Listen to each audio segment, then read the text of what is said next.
Hello and welcome once again to the Talk Diaries.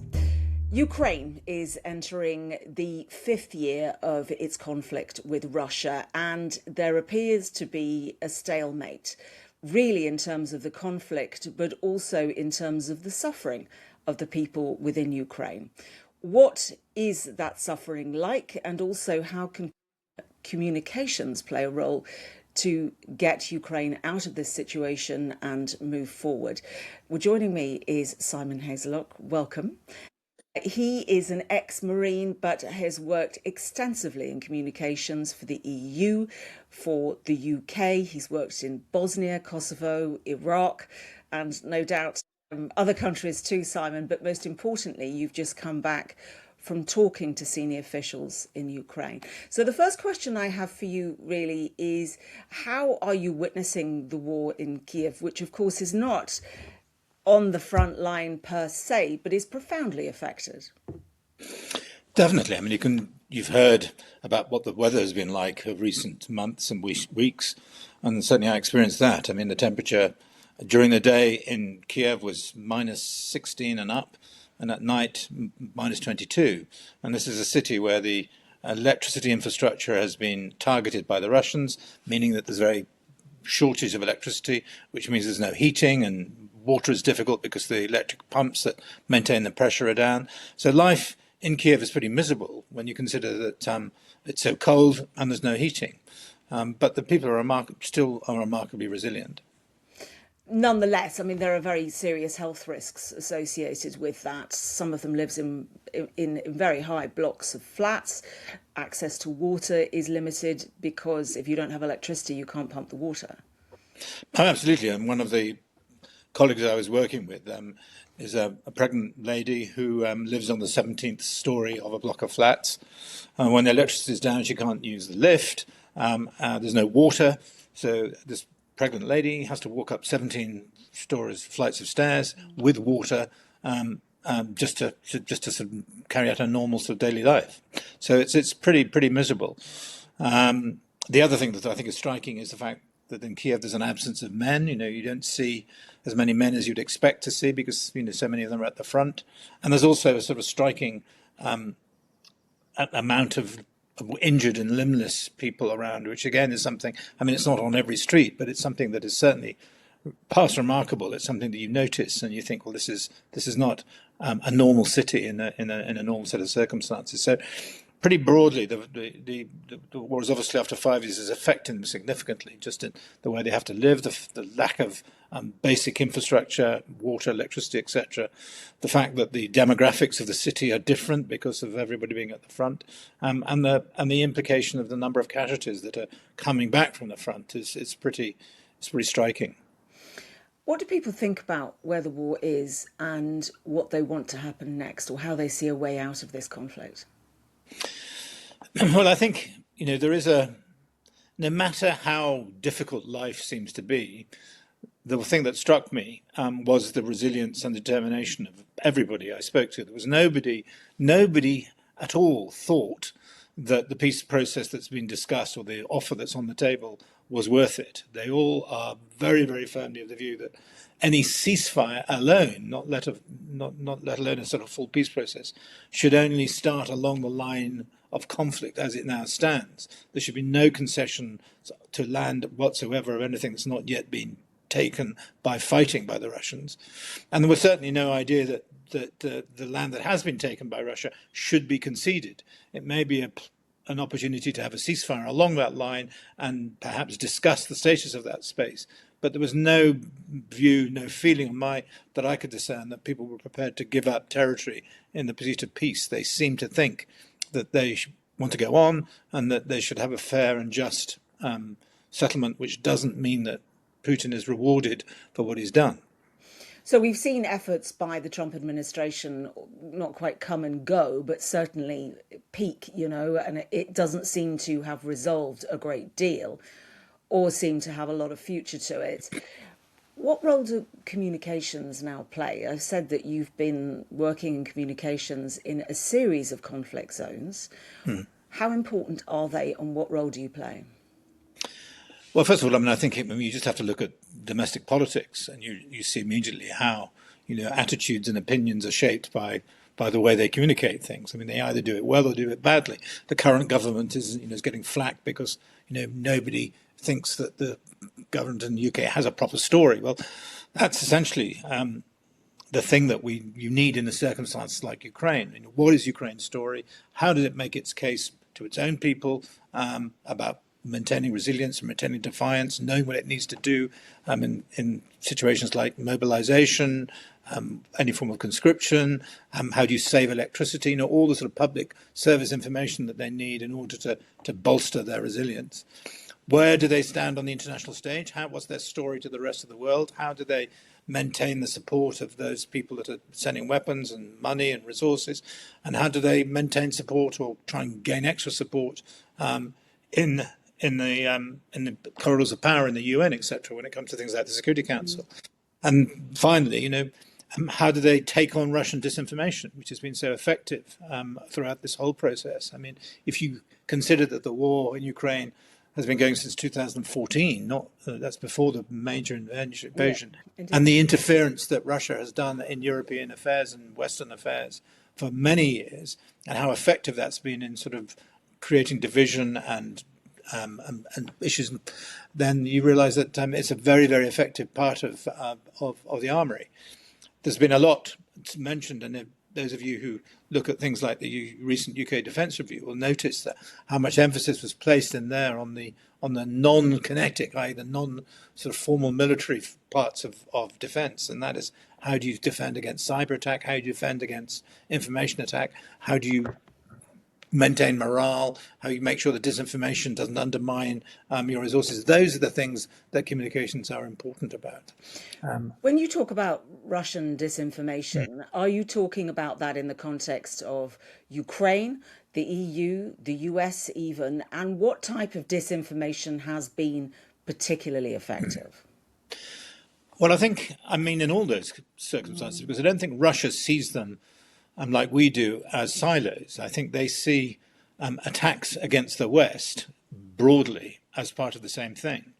And some will have argued that they interfered in the election in the US, that they interfered in the Brexit referendum, that they have seeded distrust and disinformation within the European Union. I mean, you see how Hungary and the Czech Republic have behaved. So a lot of this is not necessarily caused directly by disinformation, but it certainly targets. What they will look for is where they see weaknesses and opportunities, and they'll exploit those things. And I think they've been very effective at doing that. I mean, if you just have to look at the situation now compared to what it was like maybe 10 years ago before all these sorts of things occurred. So yes, I mean, I think they've been very effective at it. I mean, one of the things that they have been able to do, certainly in the global south, is cast Europe and the West and America as the aggressor, with this narrative about sort of they're the colonists, they colonized Africa, they're trying to colonize Eastern Europe, just as they did. We, the Russians, have never colonized anything, regardless of the Soviet Union and their historical past. Right. So they've been very good at placing narratives around in places by identifying the things that they think are relevant. So in Africa, clearly colonialism is a big issue. They can use that narrative and twist it and manipulate it in order to gain their own support. Obviously, the Soviet Union had a great reputation in some cases in the sort of independence struggles in Africa. So Russia has been able to lever in on its past. So it's picking stories and narratives that they know are going to work, leveraging them and playing with them to create an alternative story to the one which is either the reality or the one that Ukraine and the West would like to propagate. Simon, when Zelensky was interviewed by the BBC recently, he was asked about how fallible or not he thought Russia was at the moment, because this has been part of the narrative is that Russia would run out of road. And it doesn't appear to yet. And I don't know to what extent that is Putin's control over his domestic population and his ability to coerce them into thinking in a particular way, or if it's that he has found other economic channels. But Zelensky was quite cautious in his reply. what he seemed to be saying is, well, they may not think they're fallible, but they will soon find out that they are, or that they are fallible. So I wondered what you thought about where Russia stands and its ability to continue to prosecute this war. Well, I think it's interesting in the sense that, I mean, we're talking about narrative, and I think, as you indicate, the narrative has changed a bit. I mean, it has been infinitely depressing over the last year or so. You know, Russia has been grinding on, and although it's been taking extraordinary levels of casualties, I mean, sort of synonymous with the sort of Somme and the Passchendaele in the First World War, I mean, extraordinarily. But it has been seen to be gradually gaining land, and the narrative has been, you know, plucky Ukraine being able to stand up to this, but at some point they will be exhausted and Russia has more resources. I mean, I'm not too sure whether that's currently the same. I think also, in an ironic sense, the sort of the Trump pressure and on Ukraine and to a certain extent on NATO has made Europe stand up. So on the one hand, you have a much more vocal Europe, I think. I mean, Kaja Kallas, for example, and the president of Finland and the Polish president have all been, I think, recently much more assertive in terms of the support they're prepared to give Ukraine, which means that, you know, Ukraine has hope in the sense of the resources it might get from elsewhere. And also, I think there are signs of that, not so much of the war turning, but that Russia is not as being as able to move forward as much as it was, that it is running short of resources. I mean, some of you will have seen and read, you know, about the withdrawal of Starlink, for example, as a mechanism that Russians have used to guide their drones. Or the loss of that has given Ukraine a big tactical advantage, and it sounds as if they've taken back some territory, particularly in the south. Now that story is now coming out, and there seems to be a more positive sense that Ukraine, you know, may, whilst they will not be able to mount an offensive to regain all the territory they've lost, they're not necessarily going to be on the back foot as much as they were, I mean, previously. Whether that will last or not is another matter, but this does seem to be a stronger position, which I think Zelensky is essentially articulating when he says that there are some possibly green shoots of hope in that sense. And of course, any advantage that they gain, I mean, one of the reasons they had that Kursk incursion was the more territory they can get back, the stronger they are in terms of positioning themselves within the peace negotiations. So the more they can appear to be on the front foot, the stronger they are when they go into the peace talks. Well, this is the point, isn't it?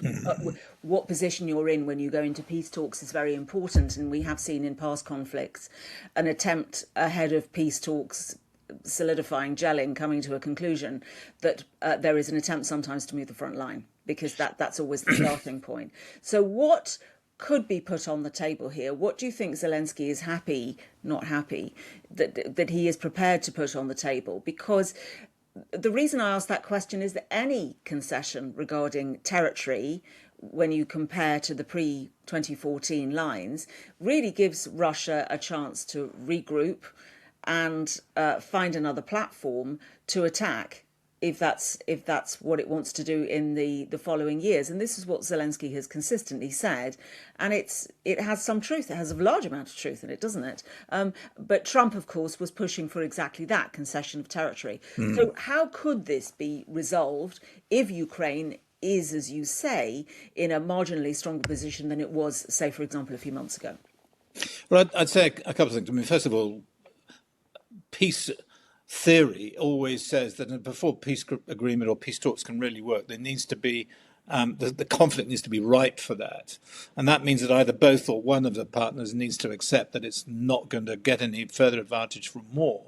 So I think, to be brutal, I don't think, I mean, regardless of the posturing, I think neither country is yet in a position where it feels that it's going to lose, or it could lose too much. I mean, the Russians are still continuing to think that they can win, and Ukraine believes it can stop the Russians. So there is a you know, it's you know, possible to say that the situation isn't yet ripe for that. That being said, obviously there's an awful lot of diplomatic pressure and international pressure to bring it to an end for all sorts of reasons, and clearly for Ukraine and Russia, the trauma they're going through, they would like that to end.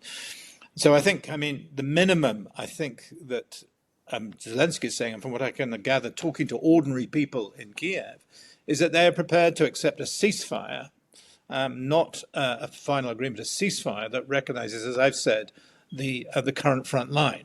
So, the territory that Russia holds would remain a Russian under the context of a ceasefire, but that they would not concede sovereignty to Russia for those places, and that they would hope that in the peace negotiations that they would be able to,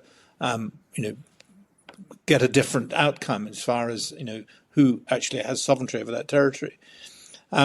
Whether that means handing back the Donbass and to getting the Donbass and all those areas back, and perhaps conceding Crimea to Russia, that may be a possibility, but that's speculation. At the moment, the Ukrainians themselves are saying we're not going to give sovereignty of any of what was Ukrainian territory back to Russia, including the Crimea. And now that might be unrealistic, but I don't think we're close to a peace agreement for the very reason that they're not prepared to acquiesce to territory. We might get a ceasefire, as I've said, but it remains to be seen. Any agreement would require some sort of a ceasefire, or any agreement at all actually, would require security guarantees to be provided from Europe or the United States, a combination of both. And that raises the question, to what extent are either able and willing to put funding into this? Because that was a big topic of discussion for a long time, and it seems to have gone off the news agenda. But to what extent the US is prepared to put up money to shore up Ukraine's position?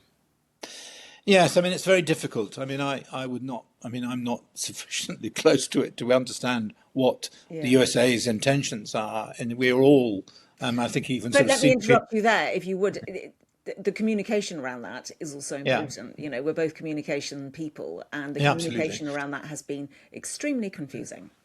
Indeed, whether it's deliberately confusing or not. I think the impact of the messaging that's coming out of America is that I'm not too sure the extent to which the Ukrainians, or even the Europeans for that matter, would trust American guarantees, because they don't know whether and they have would no stick. clue to, because American guarantees were Exactly not. 1994 was that? Well, not just that. The NATO, American-led military operations, in terms of longevity, have not got a very good reputation. We came out of Iraq, we came out of Afghanistan. We didn't commit in Syria. We left Libya. There is a sort of a narrative around the fact that we get involved, and then when it gets too difficult, we withdraw. So I think there is a doubt about what sort of guarantees that would offer, which is why I think Zelensky is so keen on getting membership of the EU and getting membership of NATO, because then you are bound by treaty to protect him. But whether that is likely or not, I don't know. But backing from America in terms of we will react if this happens may work in the short term. But as you've indicated yourself, the worry is that after 2 or 3 years, when Russia has reconfigured itself, it may then start again. And the way it doesn't do it by sort of a massive invasion a la 2022. Don't forget, it was doing all sorts of things, and little green men in Donbass and all the rest of it before that. It is this pushing and probing to see what you can get away with and what the atmospherics are like. Clearly in 2022, Putin got the atmospherics wrong, because he didn't realize, he thought it was going to be easy, and it's ended up being a mess. I'm sure Putin needs to get himself out of that mess, but how he does that and not be seen to have lost and been beaten and humiliated is a difficult. He needs a ramp to get off it, and Ukraine needs to be able to say that what they've done and the casualties and trauma that they've suffered has been justified. So it's both sides, as with any compromise, have got to see some advantage from what they get out of it. But the story, I think, is developing now that Europe is more likely to be a trusted ally and partner.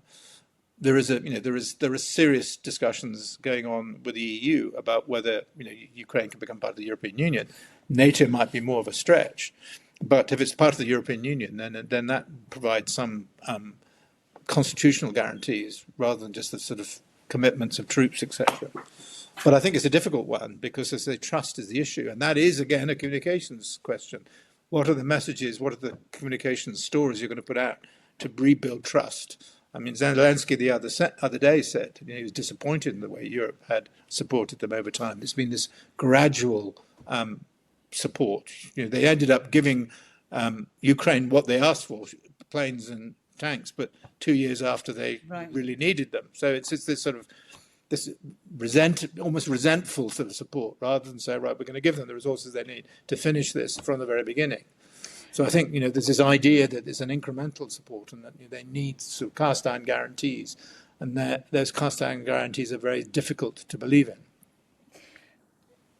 Let's just go back to this question of communications. This war, or the way that I would cast it, is in large part a difference of ideology, that we're talking about an autocracy on the one side of the border, the Ukraine border, and we're talking about a move towards democracy, a liberal democracy on the other. The problem is this, that within the EU there has been wavering of thinking in terms of where Europeans put their trust. Do they continue to put it in democracy or not?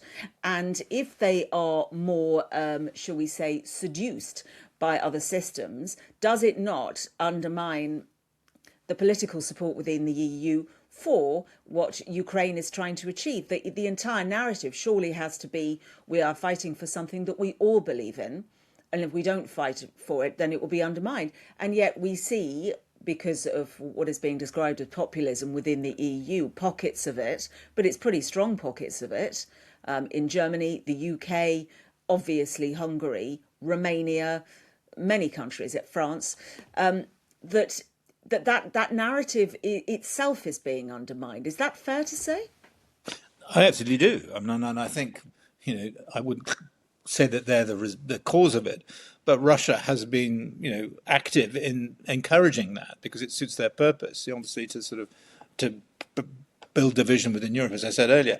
But I mean, it's interesting. I mean, I think Europe has got a very different history. I mean, I was brought up in a generation that my grandfather was in the First World War. My father fought in the Second World War. I was a soldier during the Cold War.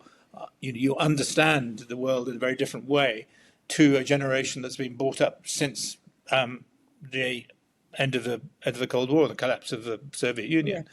It's a very different attitude to threat, democracy, etc.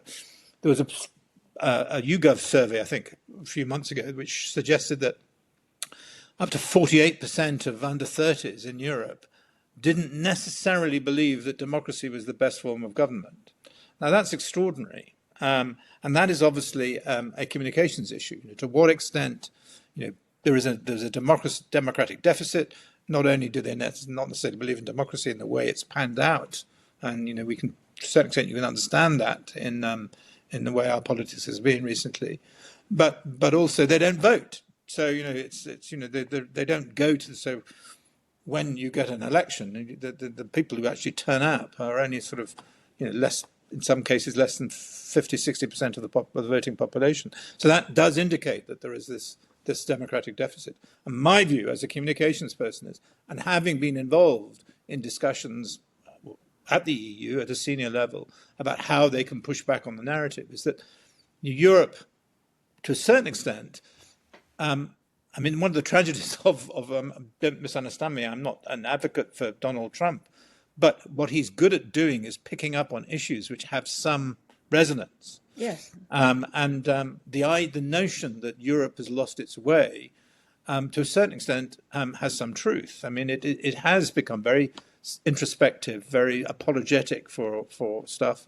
It's sort of it doesn't have a cohesive, unifying narrative for itself. So my view is that the first thing you need to do is to re-establish self-confidence within Europe and have a story that is strong enough to stand up to the undemocratic autocratic story and renew our democratic position. Now I think there are some again using that awful cliche green shoots of that. I think that again, ironically, despite the fact that I don't admire him in any way, some of the pressure that's come from America has created a much more of an understanding that they need to be more assertive and less supplicant. I think the Greenland question has been quite interesting in that. I mean, the fact that Europe stood up to America over Greenland, yes, and Trump does seem to have backed down as a consequence. So it's a good pilot, if you like, of how a more assertive, more stronger European position could help in that space. So Yes, I think we do need to do some communications work in Europe to reconvince people that the European project is worth it, that Western liberal democracy, supported by the Enlightenment, is something that we should be proud of, rather than the legacy of the world wars and colonialism as a thing that we should be ashamed of. Simon, I think you've explained exactly what communications is about. Thank you so much for your time and your very lucid account of why really what Ukraine needs now is a unified European voice. Thank you so much. Thank you.